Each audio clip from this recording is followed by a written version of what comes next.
My name is Leonardo, and I'd like to thank you all for being here. Thank the audience, and also Connor and Bruna Castro. Connor will be our speaker today, and Bruna our debater. But before we start with the presentation, I would like just to give you some notes regarding why, who is the organizing institution behind this event today. So why Understanding Artificial Intelligence is a multidisciplinary group from the Institute of Advanced Studies at the University of São Paulo that researches and curates knowledge to promote inclusive, diverse, and ethical AI. We have 6 core streams of research, which are ethics, governance, public sector, health, society and culture, and regulation. This specific event is hosted by the Regulation Group and is part of a series of events that we are carrying out throughout the year on regulatory discussions concerning AI. This event is also made in partnership with the IEA from Ribeirão Preto, the C4AI, group, which is the Center for Artificial Intelligence at the University of São Paulo, and the Center for Advanced Legal Studies and Innovation from the Law Faculty of the University of São Paulo at Ribeirão Preto. The idea today is to have a 40 minutes presentation from Connor, our speaker, followed by some questions to be posed by Bruna and maybe I, and maybe we can look to the chat and see if we have also questions there. So just to introduce Connor. Connor is the European Public Policy Lead at the Ada Lovelace Institute. He has a master's degree in conflict studies and human rights at the University of Utrecht and a bachelor's degree in history and politics at Newcastle University.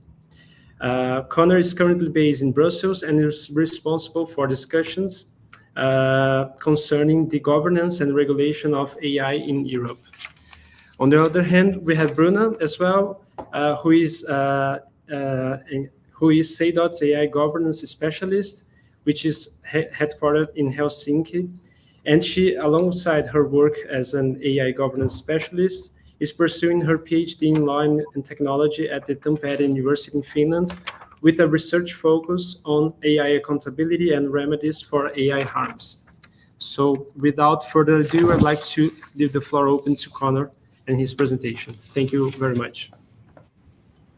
Thank you so much, Leonardo, and to Bruno as well. It's really exciting to share this panel with you. I shall just present my slide deck. Yes, there it is, perfect. And yeah, this is my first time speaking to a Brazilian audience, so super excited to get this opportunity. Thank you for that. So yeah, as was mentioned, I'm Connor. I'm the European Public Policy Lead at the Ada Lovelace Institute. And what I would like to talk about today, I'll give a brief introduction to the institute where I work. Then most of the presentation will focus on the EU AI Act, sort of a landmark bill worldwide regulating AI, the first of its kind. Then I will do a brief sort of overview of AI liability in Europe as it currently stands. I will also then briefly touch on AI regulation in the UK, which is much more on the lighter touch side, so that will be a shorter part of the presentation. And then finally, yeah, very excited to open up for questions and conversation with the other panelists. So yeah, before I go into the content, I wanted to briefly introduce the institute where I work, the Ada Lovelace Institute. Maybe it's worth pointing out who Ada Lovelace actually is to start with. She was quite an icon in the UK. She is considered one of the first computer scientists and was like a female in tech. So for that reason, she's very iconic in the UK. She worked with Charles Babbage on the concept for a computer in the 1800s already. They were writing letters about the concept for a computer. So yeah, in the UK, she's an icon, and this is why the institute is named after her. Yeah, we were set up in 2018. Most of our researchers are based in London, but we also have a Brussels office. So that's where I'm based, myself and 2 others. But in London, we have 25 people. And yeah, we're quite proud to say that we're an independent research institute. So we really take this lens of how AI and data impact people in society. And yeah, we have we think a lot about where our funding comes from, so in order to maintain our independence. from government or private sector. So yeah, we think this gives us some unique angles on this question that should involve all of us across society. So yeah, like I said, I will go into spend most of the time talking about the AI Act, but I can maybe give you a brief overview of our other work in case it's interesting. So we look a lot in the context of regulation and governance around what we call accountability mechanisms. So maybe some of you are familiar with a lot of the methods that are out there. So audits of AI systems. Also, in recent times, there's been a big focus on evaluations, model evaluations of foundation models or general purpose AI models. So we really try and focus on how accountability is assigned in AI and what tools we use to do this. And do they actually work? That's a question that we always try and ask. Do the tools that we're using to assign accountability do their job? And sometimes they don't. And then, the final bullet point, and this is the main focus of my work, is indeed considering how all of this accountability should be reflected in standards, law, and policy.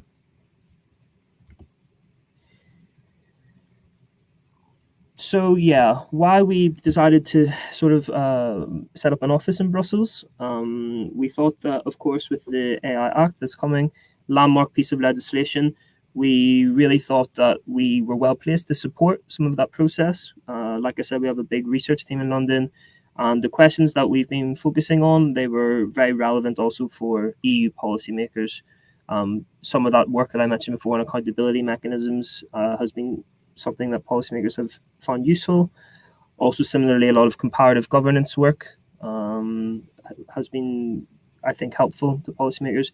We've looked at, for example, how life sciences are regulated in the USA to understand is there lessons that we can learn from that for the regulation of AI. That's one example. We also focus a lot on how the AI value chain should be governed. So what a developer can do, what a deployer can do. More and more, we're actually looking at what maybe a host layer of the value chain could do. So like a Hugging Face. And that's some of the unique angles we try and bring to the EU conversation. So to set the scene a little bit before doing a deep dive on the AI Act, I wanted to briefly mention some other pieces of regulation that are on the EU's agenda in terms of digital files. So we also have going on here, they're not complete, but the Digital Services Act and the Digital Markets Act. So these are really looking at the regulation of online platforms and online marketplaces, respectively. We also have a Data Act and a Data Governance Act. So these look at sharing of data in the private sector and also in the public sector. And it focuses on concepts such as like interoperability and thinking a lot around infrastructure behind sort of AI and data. So this could be cloud contracts and switching, how easy it is to switch cloud providers, for example, is something that the EU has been looking at a great deal. And then the third bullet point here, the AI Act and AI liability. So that's the ones where I focus most of my time, and therefore I will spend most time on those during this presentation. So to get to the main part of the talk, the EU AI Act. So a bit of background first. It was proposed in April 2021, and it was the process of, I think it was 2 years already before it was proposed. There was a high-level expert group on AI set up in the EU. So this was a lot of academics and other types of practitioners informing the European Commission about how they could design this landmark legislation. How it was scoped as a product safety legislation, which was, I guess, quite a big choice. It wasn't designed as like a principles-based legislation or one just looking at fundamental rights protections, and it wasn't rights-based to begin with, maybe like GDPR. So they really considered AI a product, and that has scoped a lot of the approach off the back of that. But the interesting thing that they did there, normally EU product safety legislation would look at health and safety, of course. But the interesting innovation that they made for the AI Act was that they introduced also protection for fundamental rights with the AI Act. So this has been a very interesting tension throughout the process in terms of regulating as a product, but also regulating to protect fundamental rights. Based on this product safety approach, they focused on what they call a risk-based approach, and focused very heavily, at least at the start of the process, on the intended use of an AI system when it's deployed. Based on the intended use that was given by the provider or the deployer, that would shape what level of risk the Act categorizes the product as. So originally, this meant that there was, as you can see, hopefully you can see with the visualization, there was sort of 3 tiers, in this pyramid that you can see. It might be a little bit hard to make out the writing, but at the top of this pyramid in the red is basically some prohibited practices, so some AI systems that were completely banned in the EU, and I can expand a bit on what those would be in the next slides. Below that, and this was the main focus of a lot of energy and attention during the legislative process, the high-risk use cases, and I'll explain what those were, but yeah, that's kind of the heart of the regulation, and that's expected to capture 5 to 15% of the EU market could be categorized as high risk.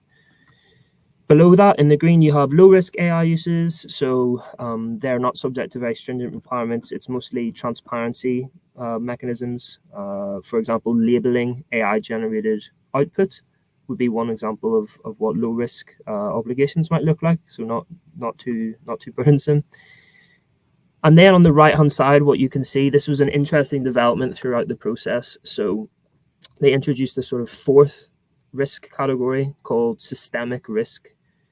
And the reason that this was introduced was looking at what we call general purpose AI models. So this is like a GPT-4, which ChatGPT is built on top of.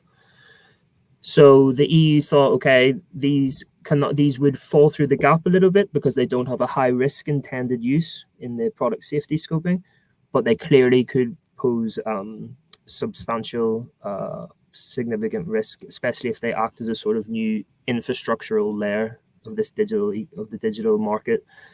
So they introduced language for general purpose AI models and language for systemic risk. And on the later slides, I will explain in more detail what that means.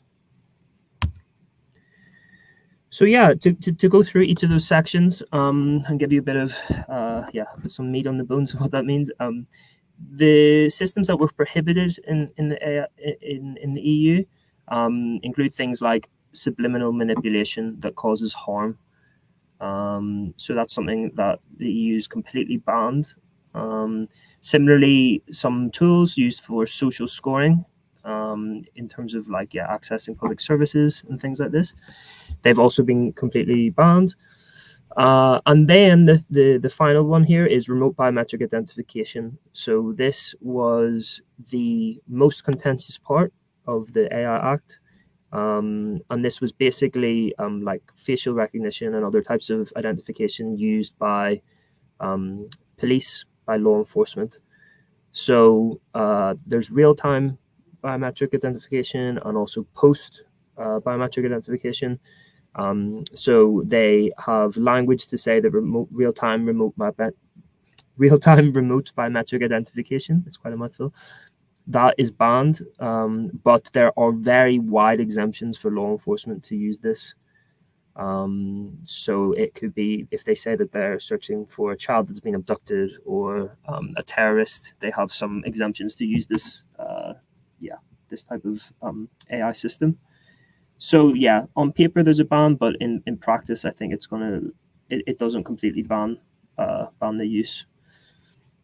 But it still sets, I guess, globally quite a landmark or quite a high bar that has not been there before in terms of curtailing the use of some of those technologies.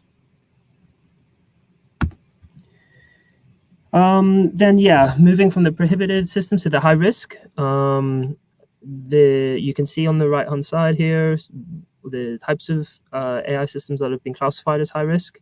So a lot of these focus on public sector use.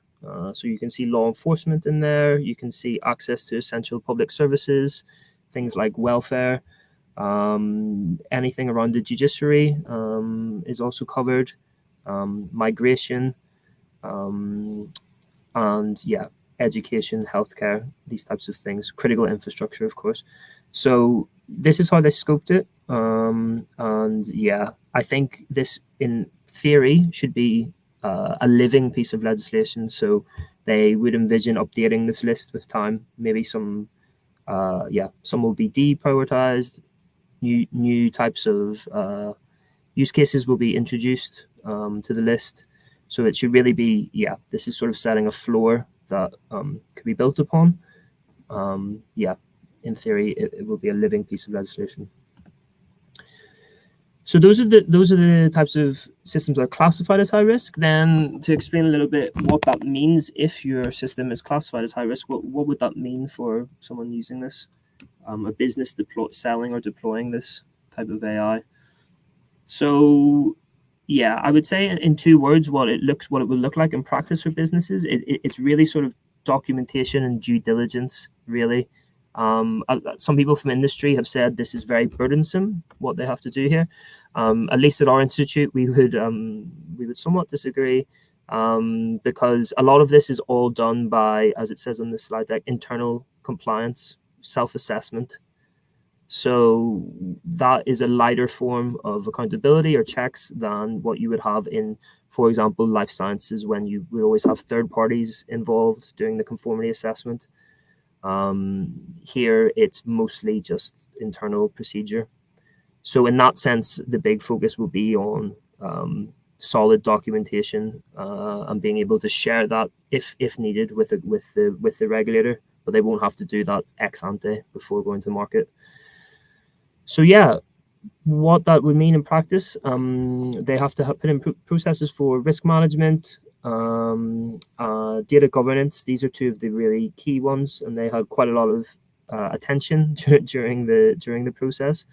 But putting in place solid data governance and documentation requirements.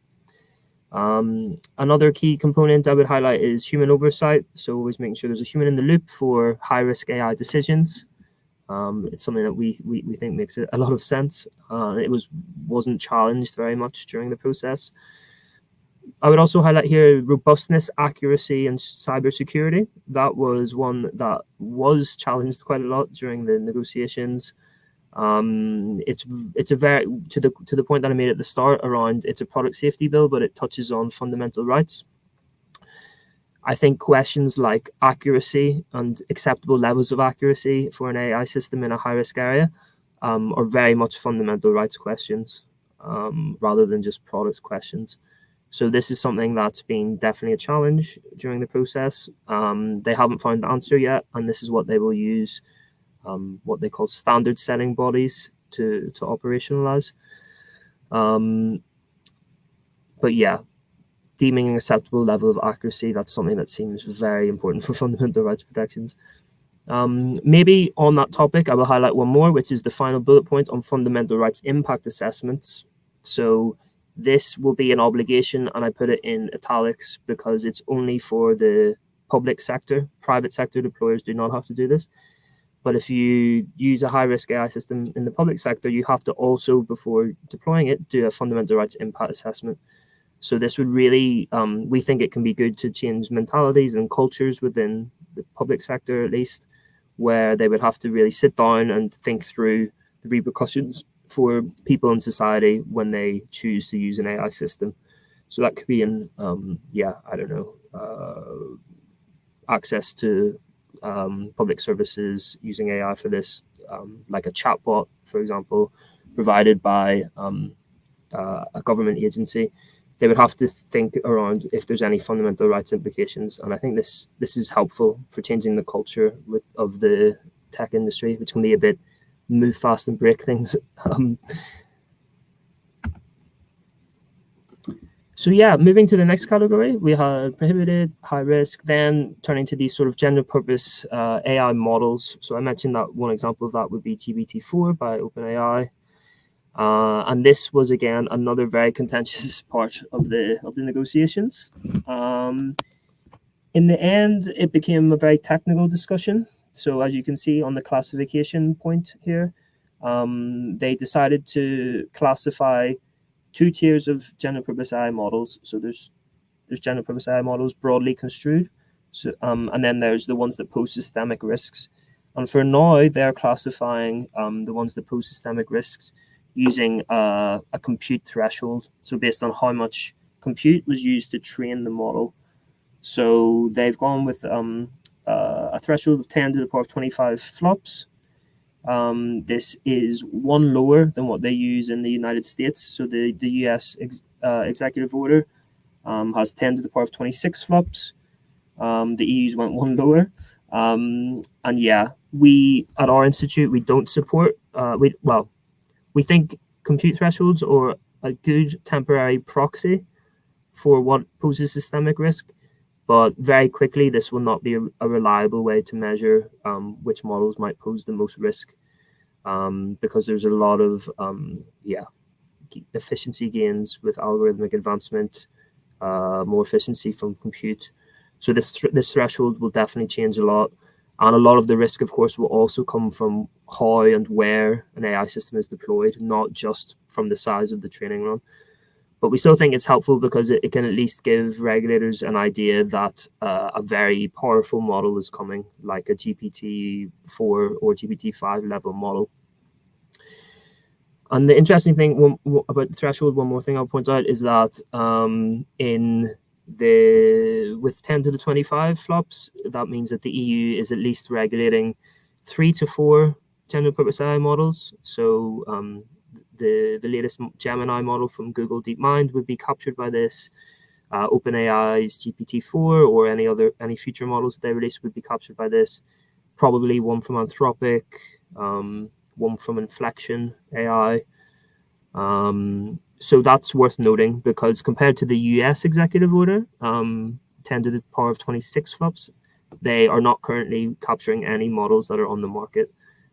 So I think that's an interesting differentiation, or to try and give some picture behind the numbers there.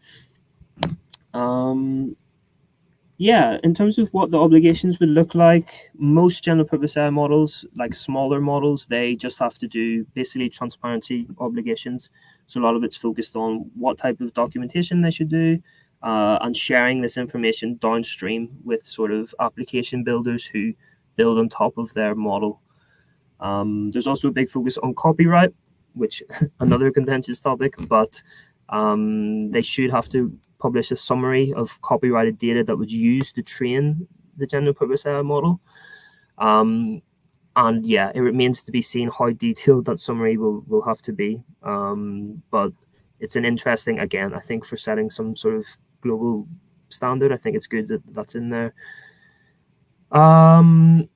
Yeah, and then maybe turning to the general purpose AI models with systemic risk, they would have to do some procedures like evaluating the model, so really testing it against the set of risks that the AI Act identifies.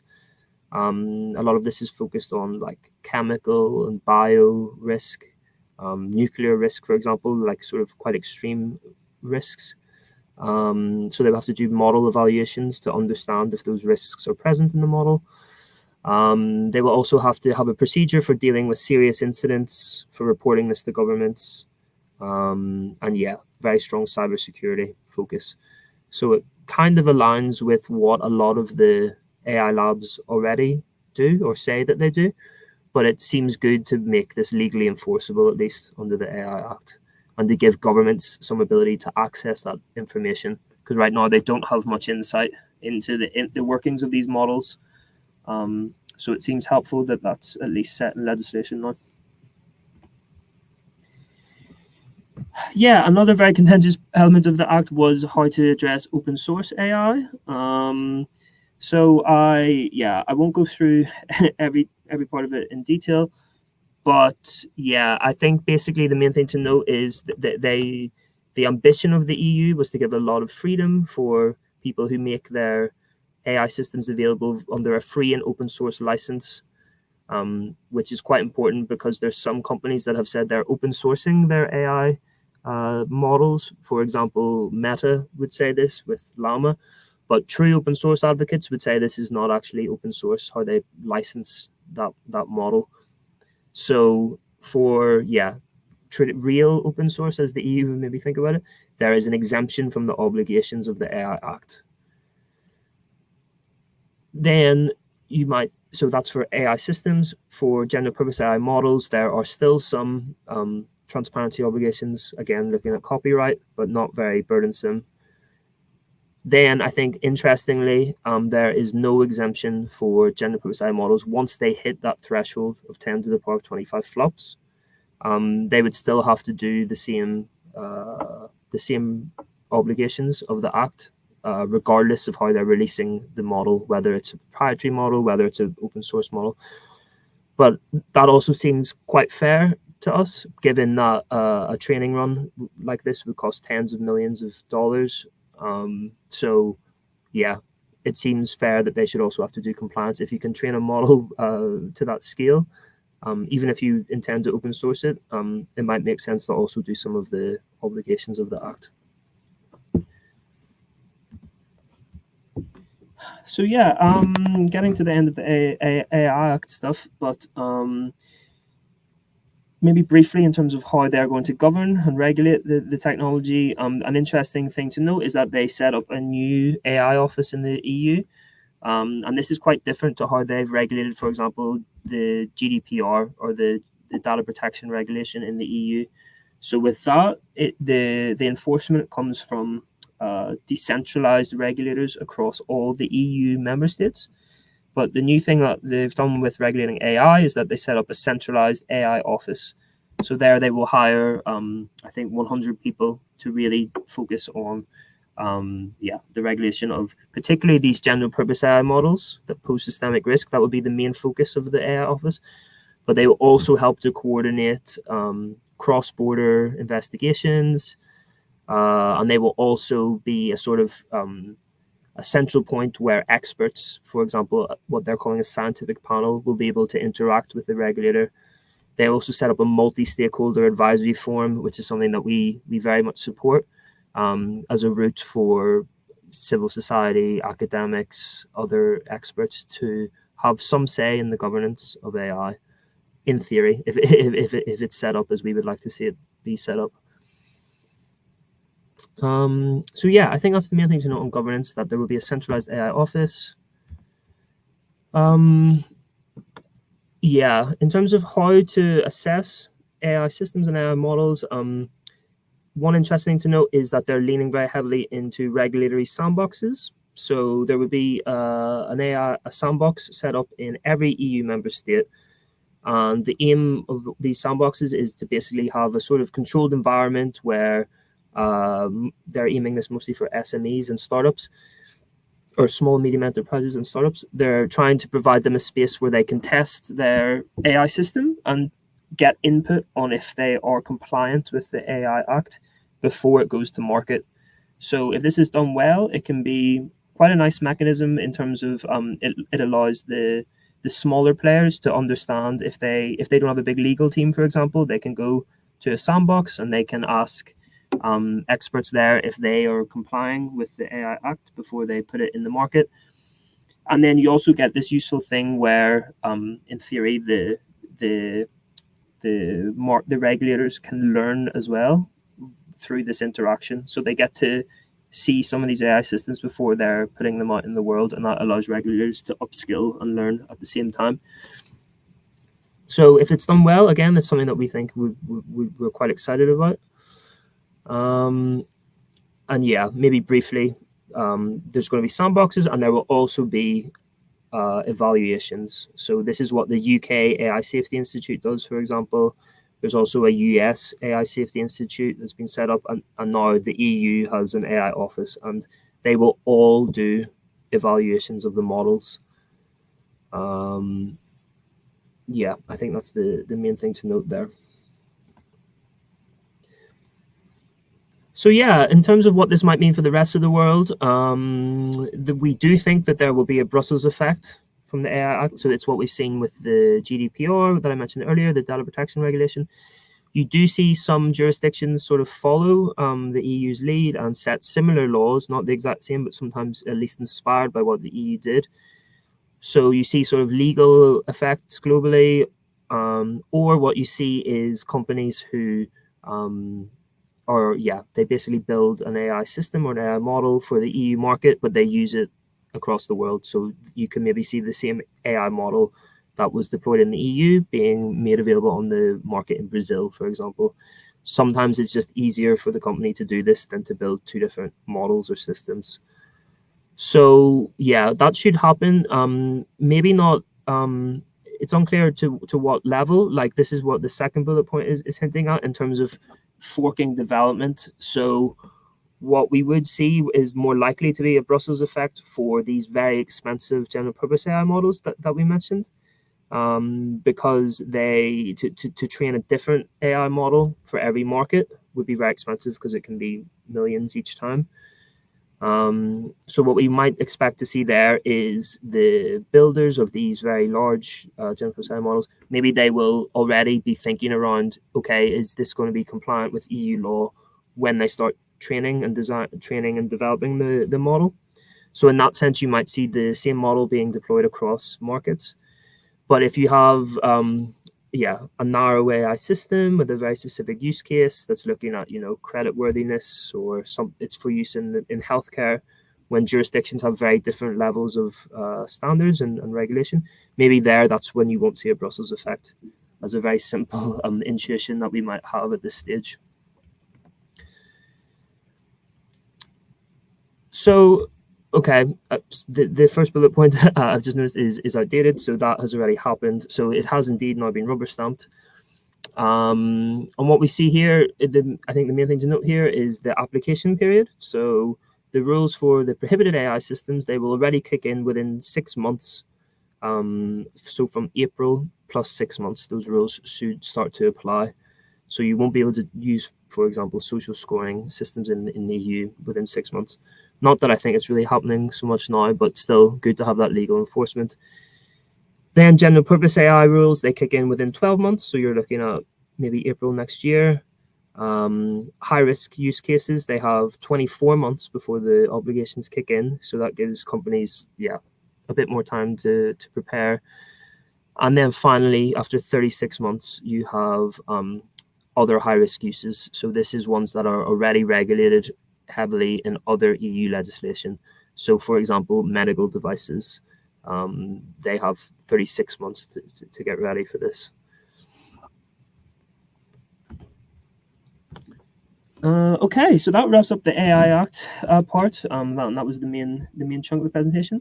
I will now briefly touch on how liability is being addressed in the EU. So there's basically two main pieces of legislation to note here. There's the Product Liability Directive and the AI Liability Directive. The Product Liability Directive is now complete. So that was being negotiated until from 2022 to 2023.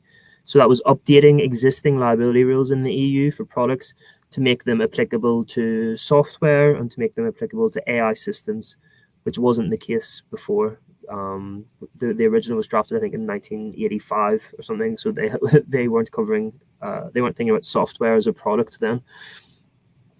So that's been updated. So that means now in the EU market that there's strict liability for material damages caused by software or an AI system. So I think that's an interesting thing to note, that it's strict liability. So you don't need to prove fault if you're harmed by the AI system. And if the damages are material, then you, in theory, should have a right to redress or right to claim damages. That contrasts a little bit with the AI Liability Directive. So they decided that AI might pose a sort of unique challenge for liability, given a bunch of things like, for example, the opaqueness of AI systems, like the sort of black box that we often hear. That means that it can be very hard to build a case or to understand what goes wrong with an AI system.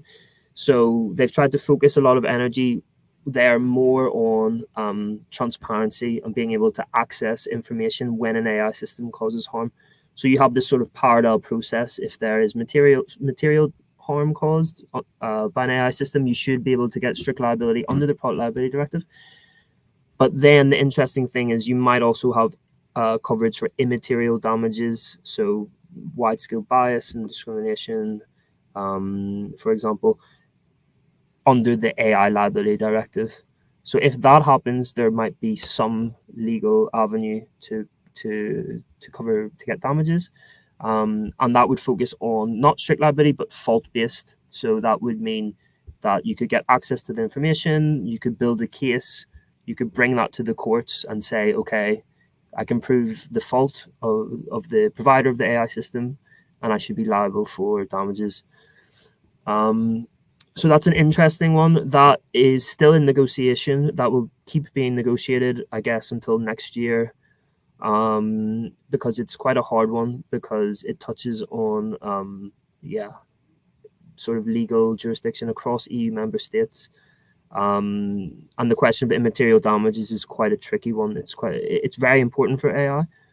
Maybe we'll talk about it with the panel, but it's a really hard one to square in a legal system. But yeah, the final bullet there is the burden of proof. So we at our institute find it very problematic that the burden of proof for showing fault under the AI liability directive is on the harmed person primarily. So they would be the one who would have to build a case to prove fault. And we think, given the challenges and the unique profile of AI, that can be very difficult for ordinary citizens or even lawyers working on their behalf. So those are the types of things that our institute will be working on this year, trying to think about if this can be improved and how. And yeah, I hope that gives like a sort of bird's eye view of how the EU is thinking about liability.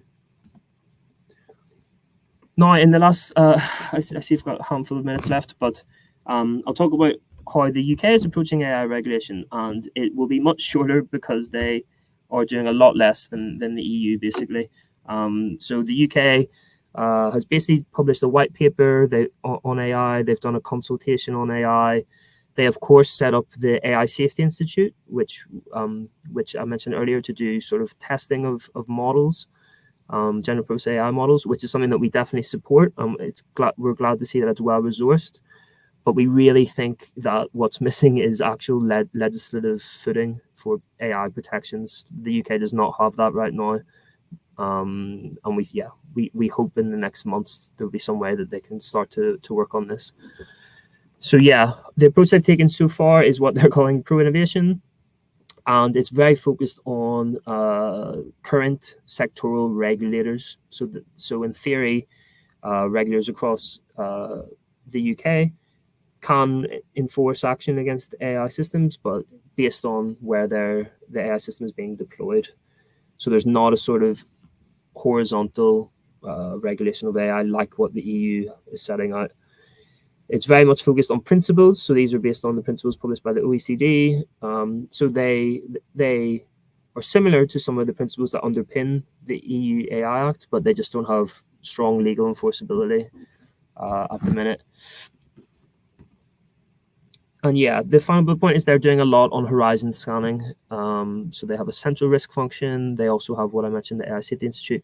And these are all really focused, like how they frame it in sort of understanding the technology rather than sort of regulating it yet. They think, I feel like regulation will have to come, but they're really using this period to understand before regulating is how they frame it. So yeah, that's sort of their general approach. Then there are other things that are happening in the UK that might be worth just flagging. So there is the Data Protection and Digital Information Bill, the DPDI bill. So there they are updating the UK's version of the GDPR, of the General Data Protection Regulation, in our opinion, for the worse, to weaken some of the protections there. It's not something I'm engaging heavily on, but UK colleagues are. They did also host the Global AI Safety Summit last year. So we do think that was an important milestone for sure to start having this global conversation around, the scale of the challenge. And we do think the scale of the challenge is really unprecedented. So we were glad that the UK did this. And finally, this AI Safety Institute that I've mentioned a few times, they have done a very good job of getting experts from, for example, people have left Google, DeepMind, and OpenAI to join this sort of government initiative. taking pay cuts to do so. So yeah, we think it's quite exciting what they've been able to build there in terms of expertise. Yeah, very briefly, I think I've kind of hinted at it, but we really think domestic regulation is needed in the UK, and they've been leaning too much on voluntary commitments from AI labs. So we think that would not suffice as a meaningful form of accountability. And we hope next year, there'll be an election this year in the UK, and we hope next year, or in the next mandate, some of that stuff can be addressed. So just to quickly conclude, yeah, I think there's some things that we can learn from the AI Act process for other jurisdictions, at least that can be directionally helpful. I think the first one is to think about the whole AI value chain. So this can be the developer, this can be the deployer, it can also be the host layer in the middle. It's a very complex value chain, basically. And we've done a lot of research, and we feel that the risk from AI can arise at any part of that value chain. So I think having rules that set obligations for all the actors where it makes sense to mitigate the risk in the value chain is the best approach.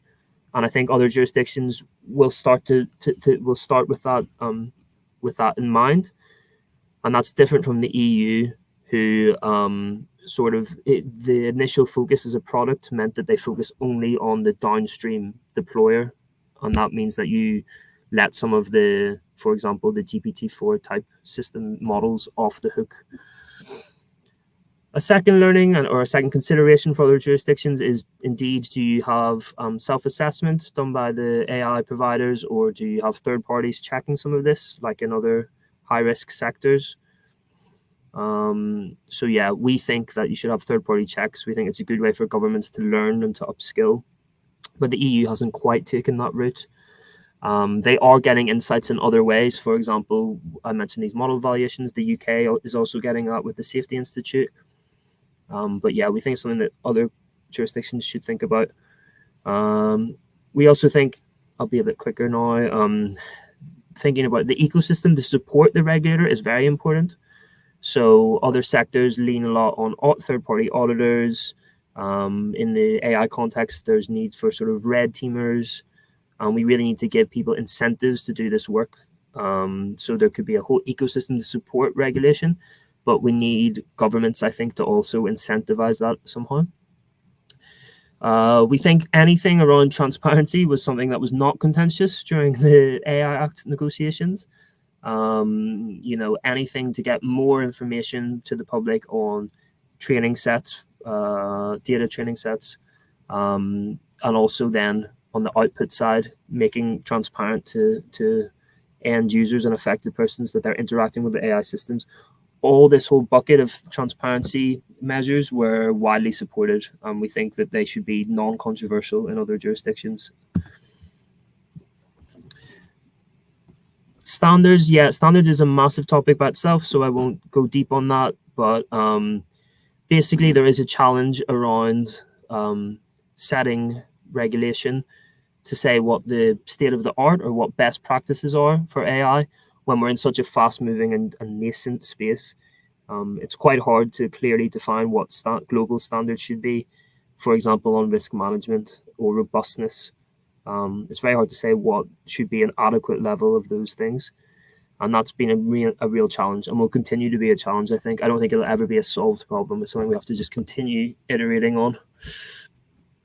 I think, yeah, for AI, post-market monitoring is very important. Like, having one check before you go to market doesn't feel adequate. AI systems can change and learn throughout the life cycle. When they're deployed in new contexts, they can interact with users in different ways. So it really feels important to also have like flagging mechanisms and incident monitoring and lots of things throughout the post-deployment phase. Third point is around enforcement. So under the AI Act, there is the ability to fine up to 6%, but most fine 6% of annual turnover if someone infringes the AI Act. But most fines are set at 3% for high-risk AI systems and general-purpose AI systems. So I think that's a really interesting question around, is this strong enough to change massive corporations and their behavior? I hope that it would be, but some of them might, given the rate of growth of some AI companies, some of them might, be willing to be exposed to some of that risk when the fines are, in my opinion, quite on the low side. But other ways to change corporate behavior can be considered, like, for example, blocking market access for very extreme infringements. And then the final point is future-proofing. So this really needs to be a piece of legislation that is updatable. I think it's the only way we can grapple with AI and the scale of the challenge. So already we're seeing a new paradigm emerging, which is sort of AI agents, or basically AI systems where you can give them a prompt with text, but they can go and take an action on the internet for you, like to book a flight or design a website. So we're really now looking at what accountability looks like when AI agents come in. Is it sort of human-generated objectives or machine-generated objectives? That poses a big challenge for accountability and liability. Similarly, around GPT marketplaces, which we're seeing with OpenAI, they provide a GPT marketplace, so it's sort of like a new platform. So there's also like a digital markets gatekeeper question that could arise. So we really need to be paying attention to how the legislation can be updated, I think it's going to be a constant work in progress, let's say. So I'm sorry for going a bit over my time. Thank you for listening. No worries, Connor. It was really amazing. Thank you. It was very insightful. And we only can thank you for this, this overview of the EU regulatory landscape, this legal and institutional dialogue regarding AI governance, which is always very important for us in Brazil and for our legal discussions that are currently going on in Brazil. So without further comments, I would like to leave the floor open for Bruna to pose some questions. We also have some questions from the chat, and we can now start some dialogues and discussions. Yes. Thank you, Leonardo. Thanks, Connor, for digesting such a complex piece of legislation. I think it was amazing the way you structured and your focus and the way you approached your presentation. So I'm really thankful for that. And I have some questions, and I really liked that you touched on some of the points that I'm also very interested myself, and I think those are some of the biggest challenges that we have so far. So I think maybe I'll start focusing on the supply chain question. I think that is, I see that you also like that topic, and as you rightly talked about that. So how do you see the challenge of the so-called shared responsibility, or the allocation of distributed responsibility among the different actors? Because we all know that those actors in the supply chain, they have different powers, they have different their outputs and their decision making, they have different consequences shaping the models and the outcomes and so on. So it's not in any means equal distribution of impact and equal distribution of power. So what we call very unbalanced dynamics in the supply chain, right? So that has been also at the core of my own research. And what I also would love to hear from you is if you have a thought, or in your work at the Institute, if you have come across the support from, for instance, the business and human rights discipline. So we know that the UNGPs, they have been out there for a decade now, and they have a pretty solid framework for corporate responsibility for human rights impact. So in the way that we understand linkage, connection to harms and so on. So have you thought about that in your work, made this connection with AI governance and business corporate social responsibility? And how do you see that interplay between the two to address the question of how to allocate responsibility? Thank you. Yeah, thank you so much, Britta. I think your brain and your research focus is going in very similar directions to mine and the Institute. Yeah, I can take the first part of the question. So I think, yeah, allocating responsibility is one of the biggest challenges right now, given the complexity of the value chain, which I mentioned. I think there are some unique features that make it really hard. So let's, for example, take like a GPT-4. It's a general purpose technology, and this is something that we heard a lot during the negotiations. They say it's a general purpose technology, so you can't say it's high risk. But for sure, doctors or for sure lawyers are using this tool in their everyday work environment. So it's not inherently a high risk system, but it can be used for high risk uses. And I think the interesting thing about this is it's general purpose, but there is still some level of gatekeeping or control by the person who makes the general purpose technology available. So if you make it available via an API access, like what OpenAI does, then they still have a lot of control. Like they have all the access to the data. They have the ability to set the guardrails. So this is something that makes it very challenging. In most product safety legislation, it would make complete sense for all the responsibility to lie with the person who deploys it in a context. And it's true that's where most of the harm will arise. But when you go about thinking about who was responsible for mitigating that harm or who should be responsible, you will often see that the person who deployed it would not have full control to have mitigated that. Some of that will live further up the value chain. So there's that. It's kind of that thing of access and how the systems and models are made available and behind API walls, for example, is one example where this poses a challenge. I think there's another sort of market angle that we've been thinking a lot about, and that's if you think about the AI value chain, the oligopolies and the big monopolies live at the top of the value chain. And this is different from, for example, what we see in the automotive sector, where the oligopolies live at the end of the value chain. And what that means in like the automotive, they have a lot of power with contracts to set certain standards for the people giving them components. And that's not something that will see naturally with the AI value chain. So that what we would be concerned about would be the SMEs and the startups who buy from the general purpose AI model provider. They don't have a lot of power to compel high standards. And the flip side of that is that the oligopoly would have a lot of power to put responsibility and liability via contracts or downstream.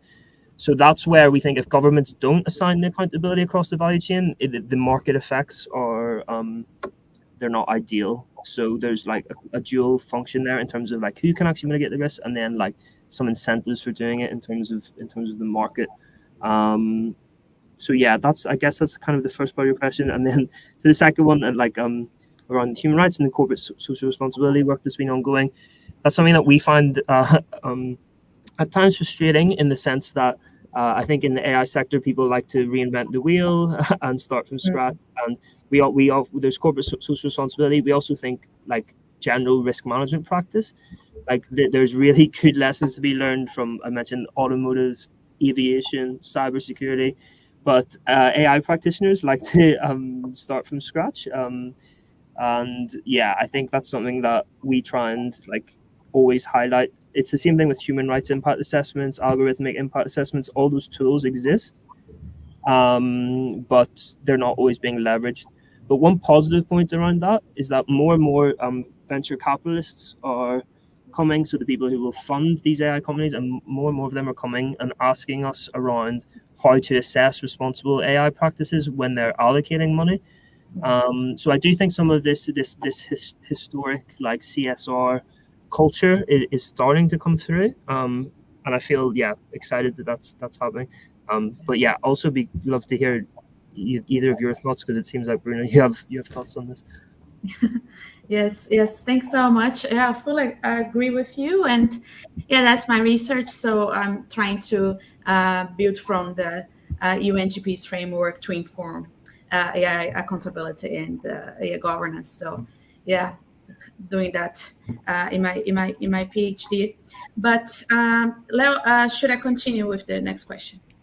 Yeah, you can continue with the next question. Then I have one, and maybe we can bring some questions from the chat.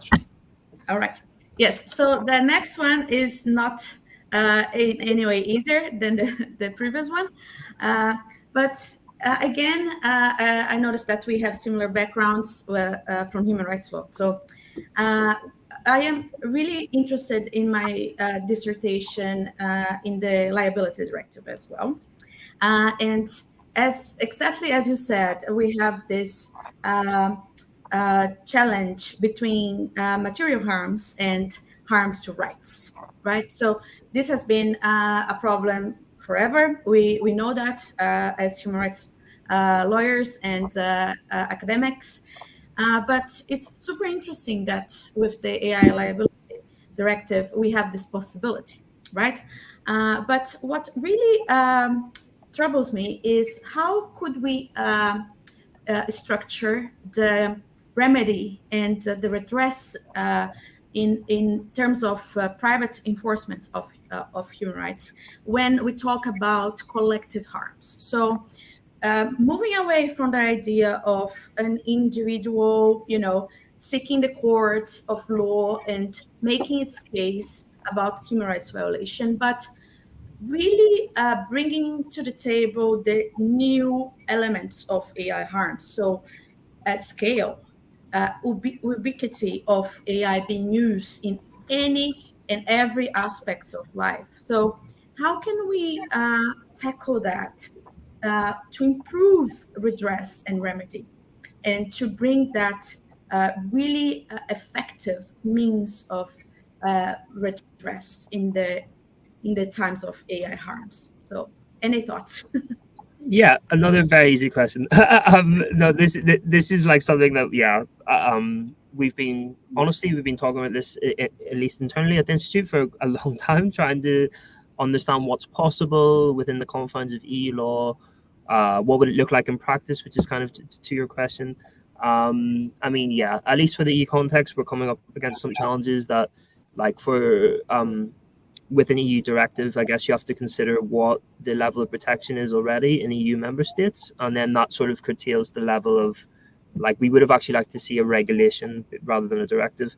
But I know, for example, Germany doesn't offer immaterial damage coverage, and then I think if a big EU member state like this doesn't offer immaterial damage coverage, then it's hard to get this set in stone as a regulation across the whole market. So that for us is a shame, I guess. So I think the level of immaterial damage coverage will depend on what already exists in each member state. But then, I guess what accessing that looks like is hard. Like, I do think the ability to bring collective action seems essential. I do think the AI liability directive, as it was originally scoped, would enable that.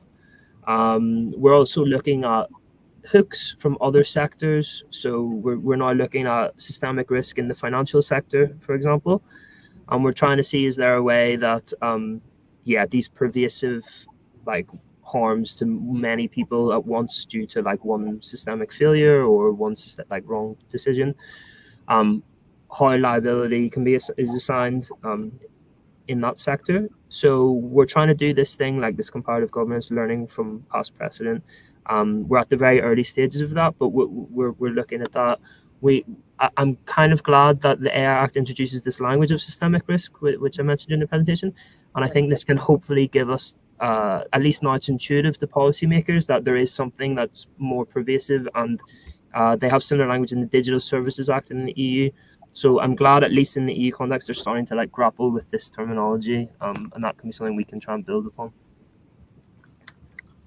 Yes, thank you so much. Yeah, again, I completely agree. And I'm so looking forward to your next publications and next contributions from the Institute, because, yeah, I think that yeah, it's really needed right now. So thank you for that.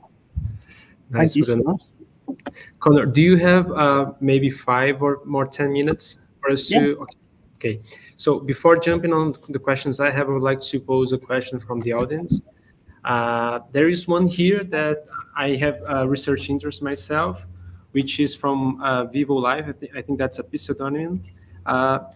Countries in Latin America are starting to discuss regulations, AI regulations, and most of them are perhaps inspired by EU.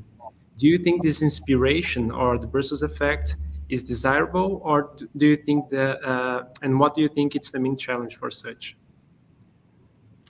Very good question. Maybe I'm biased because I live in Brussels, I live in the EU, so I do think that it's, but I do think it's a good thing if people take this as the landmark. I mean, I do think yeah, it's definitely not perfect. It's clearly not perfect. But I do think it's a really solid basis to build upon and to go further in some areas, to go lighter touch in some areas if needs be. But I'm glad there's now a reference point. So yeah, I would definitely be encouraging other jurisdictions like Brazil to at least look and learn and stand upon what the EU's done already. I do think the challenge there, though, to the second part of the question is clearly the fundamental rights angle. Like, this is what other jurisdictions, they have, yeah, different levels of conceiving fundamental rights. So I think that's what other jurisdictions will have to grapple with. Like, do they take this kind of merged thing that the EU did with product safety with fundamental rights considerations? Do you take a rights-based approach, principles-based approach, which is what the US is doing? Yeah, I think that's the part where it might not be as directly easy to map on, but yeah, definitely pro using fundamental rights considerations as much as possible, as much as is feasible in other jurisdictions. Interesting. A follow-up question on that would be: do you see the EU government or the EU itself trying to, I don't know, expand its AI regulatory policy to other countries in Latin America, for example, in Asia, in Africa, or stuff like that? Do you feel like it's economic policy from the EU? Yeah, so the main area where I see this manifest is in standards, which I mentioned. So you have ISO, like international standards, and there is, from what I understand, like a sort of a race between jurisdictions to get their standards implemented at international level, because then that becomes the reference point for everyone. So that is the most obvious one where I would see like some sort of desire to, not just the EU, but other jurisdictions to try and get their ideas pushed up to the ISO level. But I do think the EU in general is thinking about how to build these bridges and like, yeah, shape some of the thinking in other jurisdictions. Yeah, but the main one I say manifest is in standards. Okay, thank you, Connor. Another question from the audience is, and it's linked to something that you just mentioned regarding the, let's say, digital platform concerns on AI. It's because like this general purpose technology, they are, as it seems like each time more concentrated with few companies, and they are sort of working like the gatekeepers of the technology and its development and supply. So do you think, how do you see AI in the future in terms of those who control AI?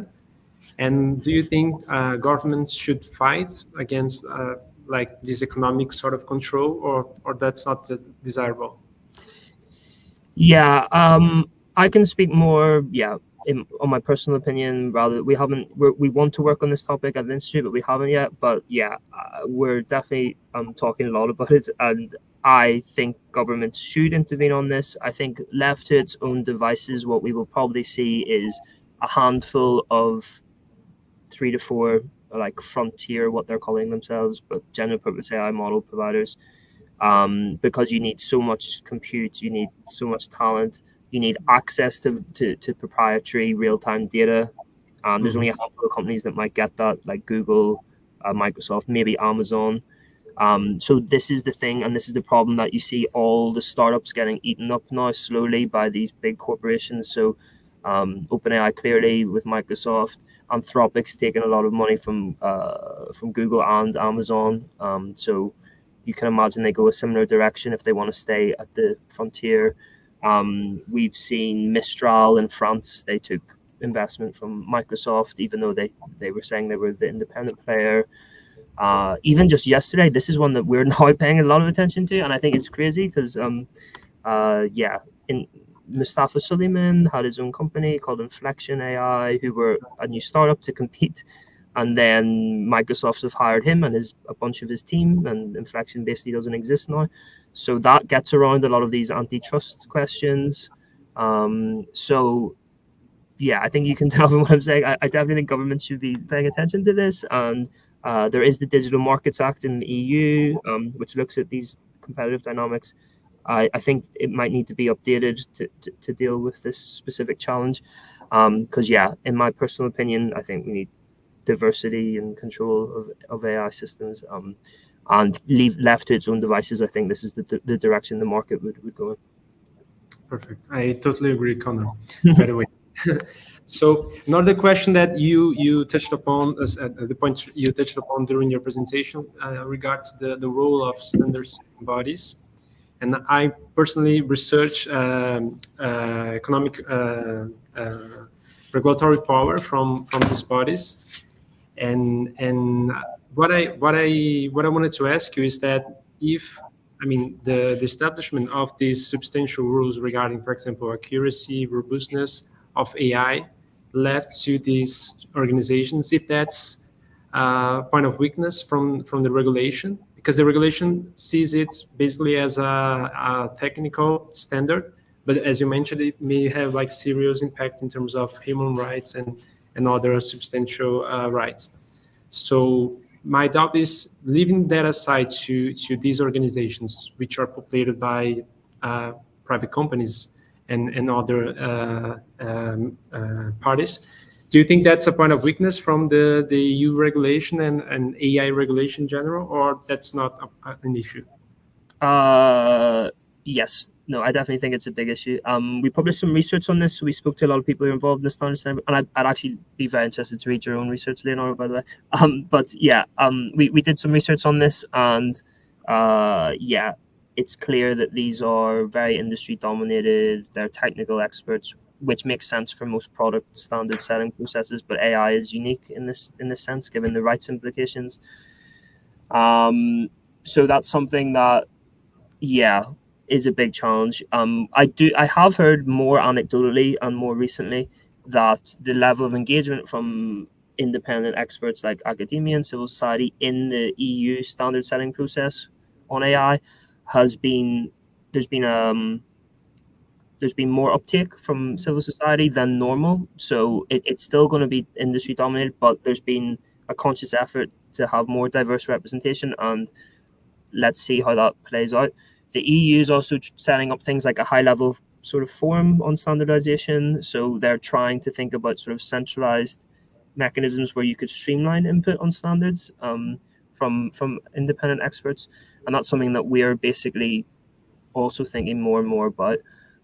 Is there like ways where you can get this input on key questions only, like accuracy, like robustness, acceptable levels of bias or whatever? Because right now you would have to be in the room of every standard setting body in every member state, and civil society and academia can't do that. But if they could input on key questions, that would be one way to streamline some of that.